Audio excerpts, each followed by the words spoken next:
और अब इसी मुद्दे को लेकर बीजेपी ने आप पर तंज किया है और कहा दरअसल कि डर से भाग रहे हैं केजरीवाल। ये बड़ा बयान दिया गया है बासुई स्वराज की ओर से और उनकी ओर से कहा गया है दरअसल इस तरीके से बार बार समन देने के बावजूद केजरीवाल ईडी के सामने पेश नहीं हो रहे हैं। तो तंज यहां पर यह किया गया कि सच से क्यों डर रहे केजरीवाल, ईडी से कब तक भागेंगे केजरीवाल, ये बीजेपी ने सवाल पूछा है। क्योंकि हर बार बहाना चुनाव प्रचार का, बहाना स्वास्थ्य का, बहाना ईडी की नीयत का और बहुत सारे बहाने बनाकर के जो केजरीवाल अब तक बचते रहे हैं उस पर बीजेपी ने सवाल खड़े किए और कहा है दरअसल कि ईडी से कब तक भागेंगे केजरीवाल। सुनिए क्या कुछ कहा गया।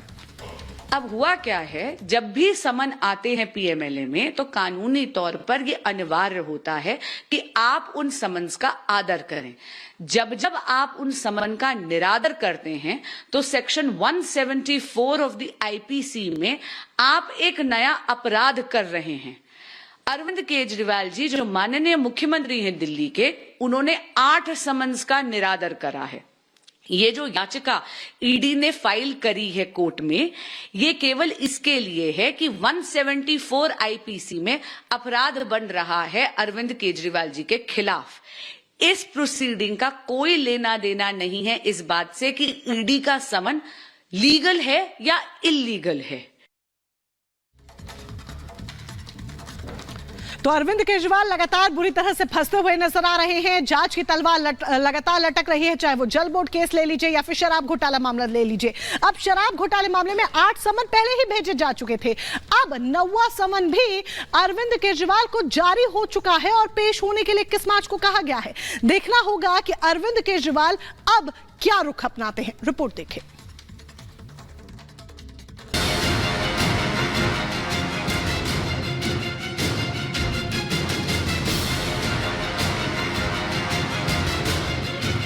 दिल्ली जल बोर्ड और शराब घोटाले की जांच कर रही ईडी की टीम दिल्ली के सीएम अरविंद केजरीवाल की नींद उड़ाए हुए है। एक तरफ CM Arvind Kejriwal ED team से छुटकारा पाने के लिए कोर्ट से फरियाद लगा रहे हैं, तो दूसरी तरफ ईडी उन्हें पूछताछ के लिए समन पर समन भेज रही है। इसी कड़ी में प्रवर्तन निदेशालय की टीम ने रविवार के रोज सीएम केजरीवाल को 9वां समन भेज दिया, जिसके बाद आम आदमी पार्टी हमलावर हो गई। ये समन सिर्फ इसलिए भेजा गया है क्योंकि शायद अब मोदी जी को डाउट होने लग गया है कि पता नहीं एक्साइज पॉलिसी वाले मैटर पे अरविंद केजरीवाल को गिरफ्तार कर पाएंगे कि नहीं कर पाएंगे, क्योंकि उस पे तो अभी कानूनी बहस शुरू हुई है। तो इसलिए ऐसा लगता है कि गिरफ्तारी करने के लिए कोई बैकअप प्लान की शुरुआत हो रही है। आम आदमी पार्टी का आरोप यह है कि जांच तो बहाना है, दरअसल इस सारी कवायद के पीछे बीजेपी सरकार है जो किसी भी कीमत पर लोकसभा चुनाव से पहले केजरीवाल को गिरफ्तार करना चाहती है।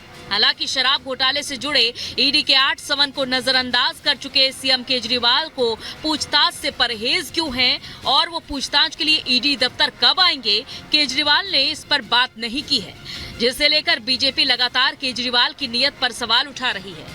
आज 9वां समन है और जल बोर्ड घोटाले में एक नया चलाया है। अभी शराब घोटाले का तो चल ही रहा है, उसके साथ साथ जल बोर्ड घोटाले का सीधे सीधे अरविंद केजरीवाल जी को समन गया है। मेरा मानना है कि कानून सख्ती से अपना काम करे, दिल्ली का बच्चा बच्चा यही चाहता है।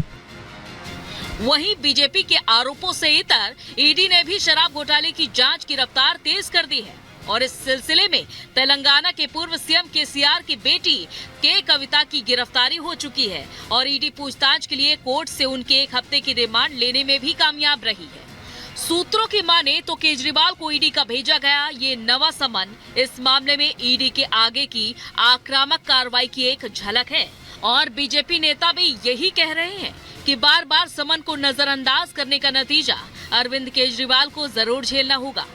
जिस प्रकार कल कोर्ट में स्वयं वो पिछली गलतियों के लिए बेल लेके आए, तो 8 समन पे ना जाना ही जेल का रास्ता दिखा देता है। अगर उसमें आपने बेल ले लिया तो आगे अगर आप फिर से ऐसी कोई कानून की अवहेलना करते हैं तो मुझे लगता है कि फिर तो किसी गवाह की भी आवश्यकता नहीं, किसी बयान की भी आवश्यकता नहीं। He should be punished. वहीं आम आदमी पार्टी मामला कोर्ट में होने का हवाला देकर सीधे ईडी की मंशा पर ही सवाल उठा रही है। लेकिन इसमें कोई शक नहीं है कि जिस तरह से ईडी के हर समन पर आम आदमी पार्टी में खलबली मचती दिख रही है, वो ये बताने के लिए काफी है कि कहीं न कहीं आप नेताओं को भी केजरीवाल की गिरफ्तारी की आशंका डरा रही है कि किसी न किसी तरीके से चुनाव से पहले अरविंद केजरीवाल को जेल में डाल दो, अरविंद केजरीवाल को कैंपेन करने से रोक दो।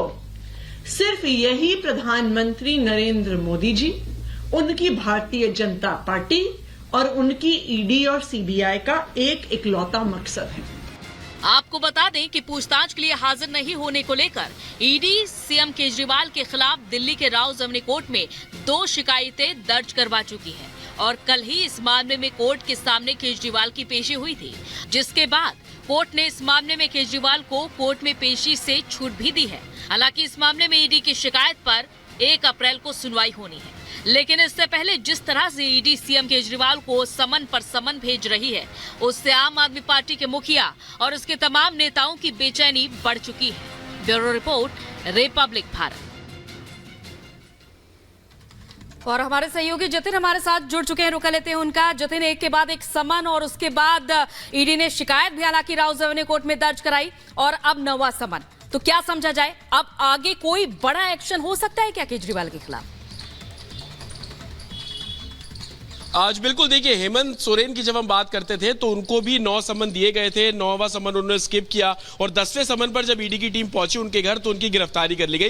तो कहीं ना कहीं अरविंद केजरीवाल को इस बात का डर बिल्कुल होगा कि अगर उनके साथ भी यही चीज हुई कि 9वां समन जब ईडी इशू कर चुकी है और वीरवार को उन्हें पेश होना है, अगर वो पेश नहीं होते हैं तो जाहिर तौर पर ईडी कुछ ना कुछ कार्रवाई तो करेगी। और ईडी के पिछले 9 समन पर जब आप नजर डालेंगे तो आप समझ पाएंगे कि हर 3 समन के बाद ईडी ने कोर्ट का रुख किया और उसी 2 शिकायतों के आधार पर कल अरविंद केजरीवाल को 15,000 के मुचलके पर जमानत मिली है। लेकिन एक तरफ ईडी अधिकारियों का यह भी कहना है कि जो दूसरा मामला है जल बोर्ड का, वो शराब घोटाले से बिल्कुल अलग है और उस मामले की जांच कोई नई जांच नहीं है। 2023 में इस मामले में बिल्कुल जतिन, यानी कि कुल मिलाकर ये मान लिया जाए कि अब केजरीवाल की मुश्किलें आने वाले दिनों में बढ़ सकती हैं। शुक्रिया तमाम जानकारी के लिए। बढ़ते हैं आगे और बात करते हैं अब बयानवीर स्वामी प्रसाद मौर्य की। स्वामी प्रसाद मौर्य ने देवी लक्ष्मी को लेकर एक आपत्तिजनक बयान दिया था, जिसे लेकर यूपी में एमपी एमएलए कोर्ट ने स्वामी के खिलाफ एफआईआर दर्ज करने का आदेश दिया है। लेकिन सवाल यहां पर यह है कि स्वामी प्रसाद मौर्य आए दिन हिंदू आस्था को चोट पहुंचाने के लिए क्यों ऐसे बयान देते हैं? क्या इसके पीछे कोई गणित है? क्या उनकी जुबान फिसलती है या सोची समझी रणनीति के तहत वो ऐसे बयान देते हैं? रिपोर्ट देखिए।